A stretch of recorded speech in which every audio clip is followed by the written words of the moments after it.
शेर और चूहा की कहानी। जंगल का राजा शेर खा पीकर आराम से एक पेड़ की छांव में सो रहा था। तभी कहीं से एक नटखट चूहा वहां आ पहुंचा और खेलने लगा। खेलते खेलते वह शेर के ऊपर चढ़ गया। कभी वह शेर की पीठ पर दौड़ता तो कभी सिर पर चढ़ जाता। कभी वह उसके कान पर झूलता तो कभी पूंछ से खेलता। उसे बड़ा मजा आ रहा है और उसकी उछल कूद बढ़ती जा रही थी। नटखट चूहे की धमा चौकड़ी से शेर की नींद टूट गई। आंख खोलकर उसने देखा कि एक छोटा सा चूहा उसके ऊपर खेल रहा है। उसे बहुत गुस्सा आया और उसने चूहे को अपने पंजे में दबोच लिया। शेर के पंजे में आते ही चूहे डर गया और थर थर कांपने लगा। शेर बोला, बदमाश चूहे, तेरी इतनी हिम्मत कि तू जंगल के राजा शेर की नींद में खलल डाले। अब तेरी खैर नहीं, मरने के लिए तैयार हो जा। अब मैं तुझे मारकर खा जाऊंगा। मौत सामने देख चूहा गिड़गिड़ाने लगा, वनराज, मुझे क्षमा कर दें। मुझसे बहुत बड़ी भूल हो गई। मुझ जैसे छोटे से प्राणी को खाकर आपको क्या मिलेगा? आपका पेट तो भर नहीं पाएगा। कृपा कर मुझे छोड़ दीजिए। अवसर आने पर मैं अवश्य आपके काम आऊंगा।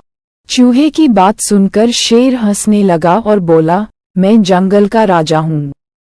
मुझसे बलशाली इस पूरे जंगल में कोई नहीं। तू छोटा सा चूहा मेरे क्या काम आएगा? लेकिन फिर भी मैं दया करके तुझे प्राणदान देता हूँ। मेरी नजरों से दूर हो जा और आइंदा कभी मेरी नींद में खलल मत डालना। चूहा धन्यवाद कहकर वहां से चला गया।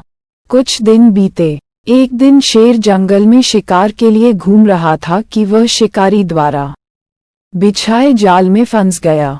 उसने बहुत प्रयत्न किया किंतु जाल से बाहर नहीं आ पाया। वह मदद के लिए दहाड़ने लगा। शेर की दहाड़ वहां से गुजर रहे एक चूहे के कानों में पड़ी। यह वही चूहा था जिसे शेर ने दया कर प्राणदान दिया था। चूहे दहाड़ की दिशा में गया तो शेर को जाल में फंसा हुआ पाया। उसने फौरन अपने नुकीले दांतों से जाल काट दिया। शेर आजाद हो गया।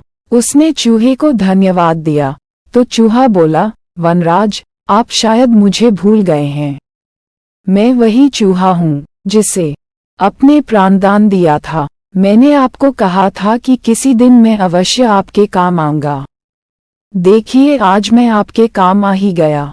शेर को वह दिन याद आ गया और उस दिन की अपनी सोच पर बहुत पछतावा हुआ कि जिस चूहे को उसने तुच्छ समझा था, उसी की सहायता से वह शिकारी से बच पाया है।